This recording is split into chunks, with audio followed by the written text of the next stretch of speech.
And we are seeing dark economic clouds gathering when we look right across the board. You were asking about the top issues of concern. Check it out. In the last 4 weeks, jobs in the economy has jumped 6 percentage points as the top national issue of concern. It's at around 23%, followed by concern about Trump in the U.S. at 12, inflation at 11, healthcare at 8, immigration at 5, and peace at around 4. But, the big takeaway here is that is a significant increase. It speaks to the pressure that our Canadians are under to pay for the groceries and now to pay for the gas. Dark economic clouds, he says. Well, he's being kind because I think we're in the middle of a Category 5 hurricane right now. What blows my mind, though, is why is Trump in America even a concern for Canadians? Maybe it's because the CBC airs propaganda like this. Poilievre keeps trying to blame every job loss, inflation, everything on the Prime Minister. But Canadians know where that problem is coming from. It's south of the border, it's in the White House. And I think there's a sense from Canadians that because of his experience as a former central banker at 2 places and running or being a chairman of a large trillion-dollar corporation, that he's the right person for the times, and they're giving him an awful lot of slack. When you think about a 29% personal popularity over Pierre Poilievre, I've never seen those numbers in my life. Okay, Robert, was that a personal opinion or was that factual? I wonder how much Carney paid you for this, but let me tell you this, Trump isn't responsible for the decline of Canada over the last decade. But don't worry, boys, because Daddy Carney is here to reassure us all. Affordability's the best it's been in over a decade. Hear, hear. Affordability's the best it's been in over a decade. Hear, hear. My name is Elliot Daniel, and this is The Right Call Report. Like, share, subscribe. All interactions on this channel helps get the truth out and maybe someday break that CBC coma that so many Canadians are under and stick it to Robert Boy over here. And if you're tired of that same old government and media BS and finally want some common sense commentary and a little bit of truthful facts in your life, well, then smash that subscribe button because you found the right place. All right, so we sent the big guns to China, and you won't believe what came out of it. And a new report came out. Now Canadians are fleeing to greener pastures. But why? And most importantly, who? And yet another revelation came out tying our Prime Minister to China, doing their dirty work as usual. And you won't believe who's paying for it all. So stick around because you don't want to miss this report. Minister of Finance François-Philippe Champagne is freshly back from his little China expedition. Also, I kind of said Minister of Finance. That's how they say it in the House of Commons. Minister of Finance. Pork tariffs, still 25%. Forced labor in China concerns, don't worry, he raised it. Results? Who cares? Trade wins? 0. But what really happened during that trip? Sorry, Globe and Mail, I'm never paying for your subscription, so we will bypass a paywall. Canada and China signed pledge in Beijing to deepen financial sector ties. We love those pledges and MOUs that lead to nothing ever. Mr. Champagne led a delegation of Canadian business leaders to China this week, which included Canada's big banks, insurance and asset management CEOs, and institutional investors such as Brookfield Asset Management, Mackenzie Investments, and the Canadian Pension Plan Investment Board. Well. Add that to the growing list of Carney/Brookfield conflicts of interest. Every single time this government does anything, Brookfield is always around lurking behind the shadows, or in this case, clearly out in the open. Now keep in mind, and this is factual and incredibly concerning, if Brookfield profits, so does our Prime Minister. You need to keep that in mind. He is directly tied to the performance of the Brookfield Global Transition Fund through his carried interest agreement with them. This explains why Brookfield is involved in every single policy and announcement this government ever makes. Because Carney is not after being the Prime Minister and helping you. He is after building a fat, and I mean a fat, hundreds of millions of dollar payout, potentially, by the 2030s. Now, the Canada Pension Plan, though, why? Don't get me started on the CPP. It is the biggest scam ever. I hate it with a fiery passion. Why? Well, it's because the government holds a gun to your temple and forces you to contribute a huge chunk of your paycheck year after year, decade after decade, with the promise that maybe someday you'll get some money out of it. It's effectively like buying a life insurance scheme with the government as the named beneficiary, because if you sadly go away before you get to draw from this pension plan, well, guess where the money goes? It doesn't go to the next of kin. It doesn't go to your family. It doesn't go to your estate. It goes to the government. There are countless people that contribute for 40 years and then sadly have an untimely demise, and then the money just disappears.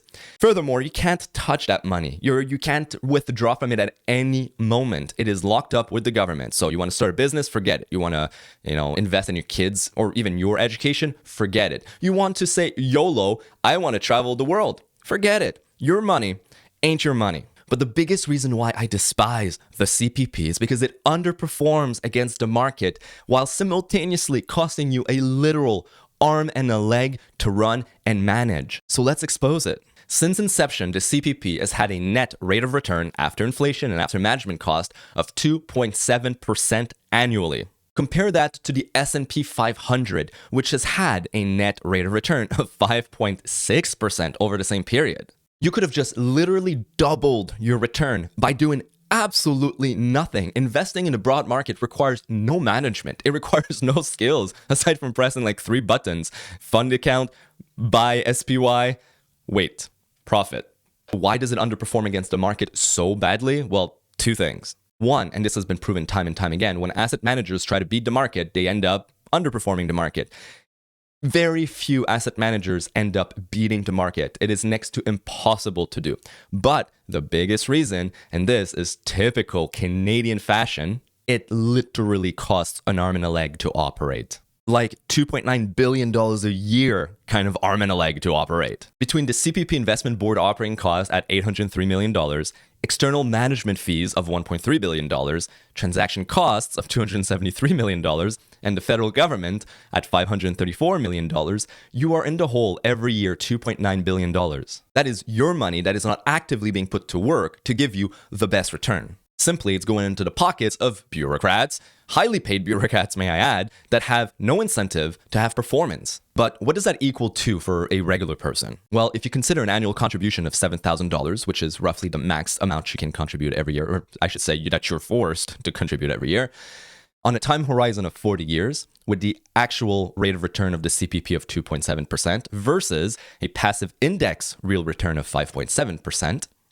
the final outcome, at the end of your working career, you will have built a nest egg to your name in the CPP worth roughly $435,000. Meanwhile, if you would have been allowed to take that money, which is rightfully yours because you earned it, and invest it on your own in a passive fund and do nothing about it, not spend anything, not even worry about it, you would have ended up with almost $1 million in the same time frame. Plus, you would have been allowed to draw from it anytime you want. You would have been allowed to use it for whatever you want. And the best, when you do come to your unfortunate demise, you would have been able to leave that to your kids or your spouse or a charity of your choosing or YOLO it at the casino on red the day before, whatever your heart desires. Meanwhile, the state of Nevada literally understood the assignment and did just that. Let the market do the heavy lifting. Again, sorry, Wall Street Journal, I ain't paying for that shit. So, what does Nevada's $35 billion fund manager do all day? Nothing. Steve Edmondson has no coworkers, rarely takes meetings, and often eats leftovers at his desk.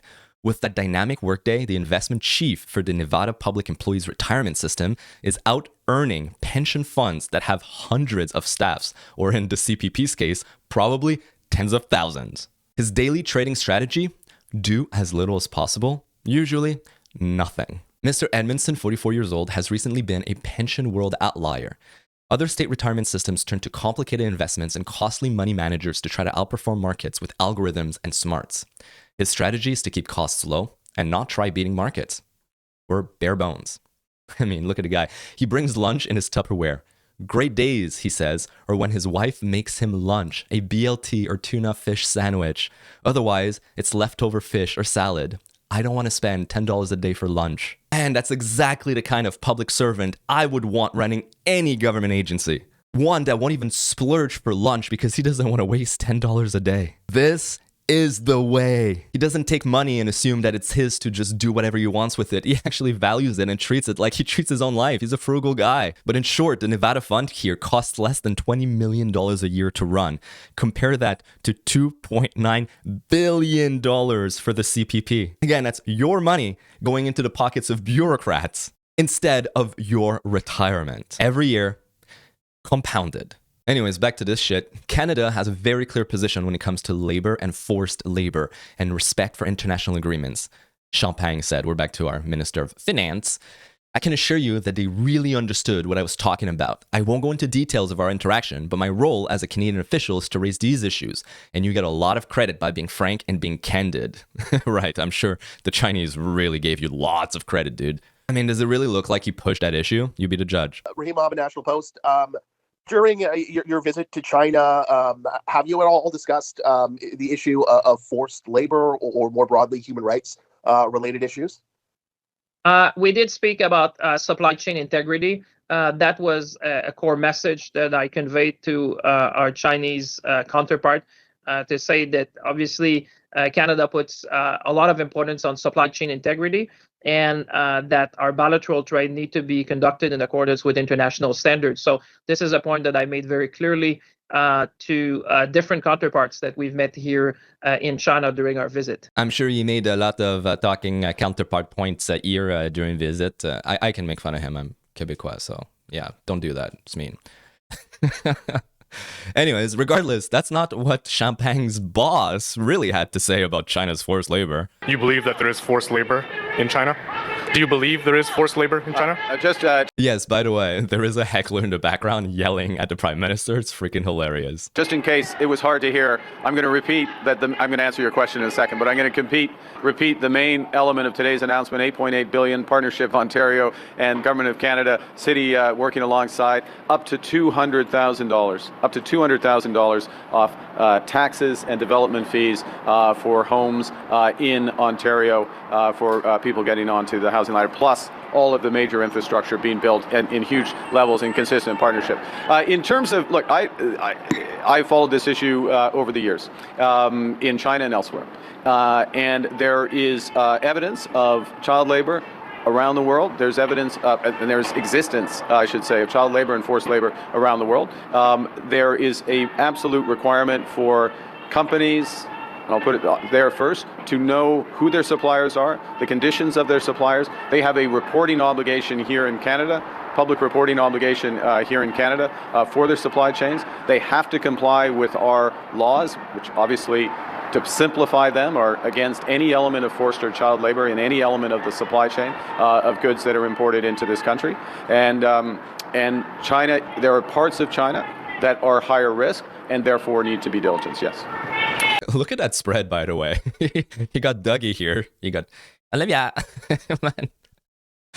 We got the best and brightest, don't we? Anyways, look at him deflecting once again. The He can't even admit that China has forced labor. This is not a contentious issue. This has been reported time and time again by plenty of international organizations. Heck, even our own parliament voted on a motion to admit that such a thing exists. This is settled in Canada, so why won't Carney say anything? I think he just wants to bend over. Don't forget, he's got strong ties through Brookfield to China, and he even has a personal loan, not himself personally, but Brookfield has a massive loan for infrastructure, for real estate from China. So he's got to be careful what he says to his overlords. Is that really some kind of guy you want running your country, though? So we're ready to cut all ties with our US partners, but hey, we're going to bend over for China, our beloved China. Don't worry, you can actually continue to do all your evil stuff. We will just turn a blind eye. And this isn't new, by the way. This is a policy or position that Carney has had from way before even becoming prime minister. Do you believe that the Chinese government is perpetrating a genocide on the Uyghur people?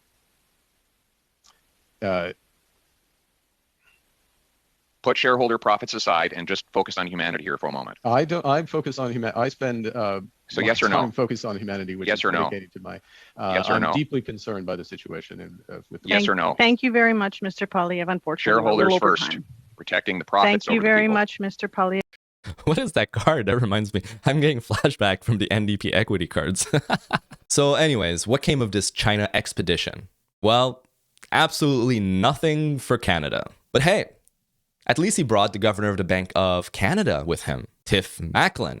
You know, the guy that's in charge of setting your interest rates. And fun fact, by law, the governor of the Bank of Canada, and the Bank of Canada in general, is supposed to be apolitical. It's supposed to stay outside of politics. They're required to be independent from the government. But yet, Macklem right here signed a deal with China's central bank. He posed for photos with their governor. So they all came home with a photo op, couple handshakes, and apparently a deal for the central bank. And of course, more conflicts of interest to add to the ever-growing list. And apparently breaking all norms and convention by politicizing the Bank of Canada along the way. So with our colleagues in the G7 earlier this week, and it's clear that the fiscal position of Canada is widely regarded as one of the most solid in the G7. Let's remind ourselves that Canada is the second fastest growing economy in the G7.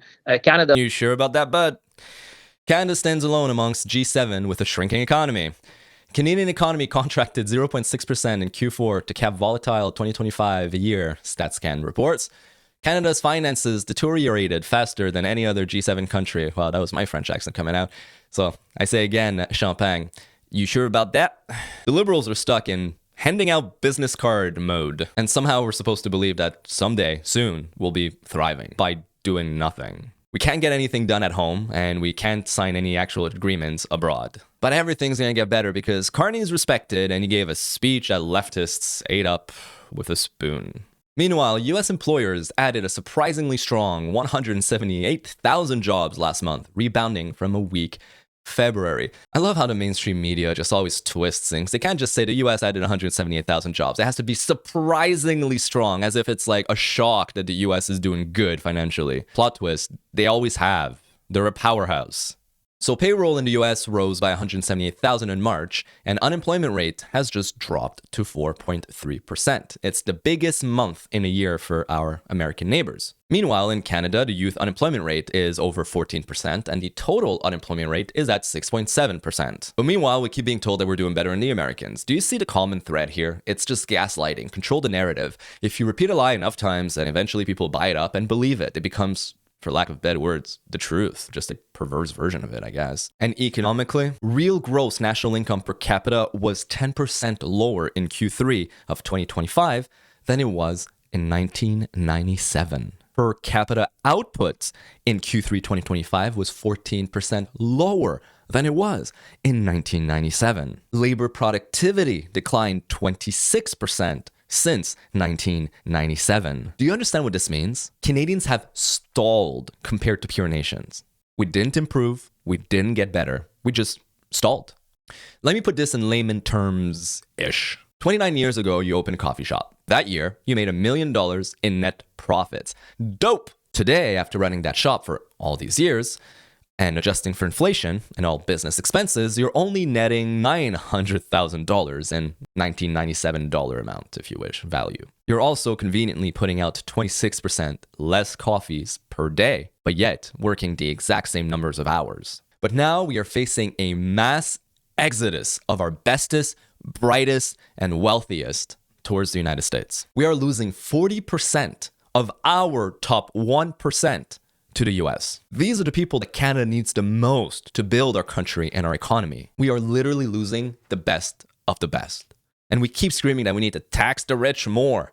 Well, we're underpaid and overtaxed, so the people leave. I mean, why would you stay? Honest question. What does Canada offer more that other countries don't? So, can you blame them for leaving? Why would you stay here if you could get up, leave, go there, and have better everything? More opportunity, higher wages, less taxation, and yes, more freedom. No C8, no C9, no C12, no C22. So which demographics of Canadians are actually leaving, though? Well, first and foremost, we can see that the net emigration, that's how many people left, has spiked tremendously since the pandemic. This also coincides with Canadian economy just completely collapsing. So who's leaving Canada? Well, the report reveals that close to 70% of Canadians immigrants had at least a university degree, substantially higher than the working age population, which is only roughly 33%. Canada's educational skew is consistent with international patterns, as noted by The Economist. Data from New Zealand, for instance, suggests that people with undergraduate degrees are at least twice as likely to emigrate in their 20s. Canadian immigrants are predominantly young professionals. 67% are aged 20 to 44. They're also more likely to work in natural/applied sciences or finance. The Ottawa Science Policy Network find that nearly 2 in 3 graduate students, that's huge, report being likely to move abroad upon completing their degree, with finances and job opportunities cited as the primary driver. According to the Bank of Canada, the study that generated that much discussed finding, roughly 40% of Canadians who would rank in the top 1% of earners have emigrated south, along with 30 to 50% of the next 9 percentiles. Holy crap. I don't think you realize how much this cripples Canada. Now, amongst the 1.3 million Canadians by birth living abroad, the United States dominates as a destination of choice. 61.4% of them reside in the US. You can see it here. I mean, I don't know why people would go to the UK or Australia. Okay, I get it for the weather. It's like Canada's southern version, I guess, just with deadly spiders and snakes and stuff. But at least they don't have winters. France, I mean, I bet you they're just like people from Quebec. Italy, I get it. You're living like the slow life. You know, things are simpler, easier. You just kind of check out of this insanity and this madness. And yes, things are considerably better just to like live by in Italy. So, in other words, Canada's youngest, most talented and educated people are fleeing the country. That's called brain drain. The people that are willing to put in work also just so happen to respect themselves enough to not stay in the place that abuses them. After all, if you had the ability or the opportunity to leave, why wouldn't you? That's why I keep saying. Again, in layman terms, would you put up with an abusive partner that gaslights you all day, demands that you do even more things for them, and yet they complain all the time that you just don't do enough? No, you wouldn't. People go where they are treated best. That is simply not Canada anymore. Well, unless you have some deep, weird, masochistic fetish, but hey, you do you, boo-boo. But it's okay, guys, because India wants to cover the shortfall. You have things which we need, we have things which you need. I mean, for example, simple examples. We have, you're a country of, you're the second largest country in the world with a 40 million population, 40 million population. I mean, you need at least about 100 million population. You need people to man many of your resources. We have the capacity, we have the intellect, we have the talent, we have the resources. 100 million Indians, boys. If you thought that Brampton felt a little bit out of place, well, the solution is just to turn Canada into Brampton. All of a sudden, it doesn't feel so out of place anymore. Oh my God. But don't let this little thing stop you from continuing to work for China. The Carney government announced the Grays Bay project in Nunavut, a road to the Izok Lake Mine. As a matter of fact, he is fast-tracking it. So who cares, Elliot? Why are you talking about some remote road in Nunavut? Well, it's going to cost taxpayers $750 million. Don't forget, right now he's saying that he can't give you a gas tax holiday because affordability is the best and Canada can't afford it. But we sure can afford a $750 million road in the middle of nowhere. Until you realize why it matters so much. Who owns the mine? MMG owns the mine. MMG is an international mining company with operations in Aussie, Botswana, the DRC, and Peru. They pride themselves on having a blah, blah, blah. Who cares? They're listed on the Hong Kong Stock Exchange with independent board members. MMG sells its products to international markets. Again, who cares? Here's the kicker. MMG's major shareholder is China Minmetals Corporation, CMC. Founded in 1950, CMC is one of China's major multinational state-owned enterprise. A Chinese-owned company. No, I digress. But let me rephrase that. A Chinese Communist Party-owned state enterprise. $750 million of your taxes will go to building the infrastructure that allows Chinese state-owned companies to extract Canadians' Arctic resources. Your taxes build the road. China benefits from your resources as well. This is like the best trade deal ever. Come on. Your taxes build the road and, China benefits from all the minerals.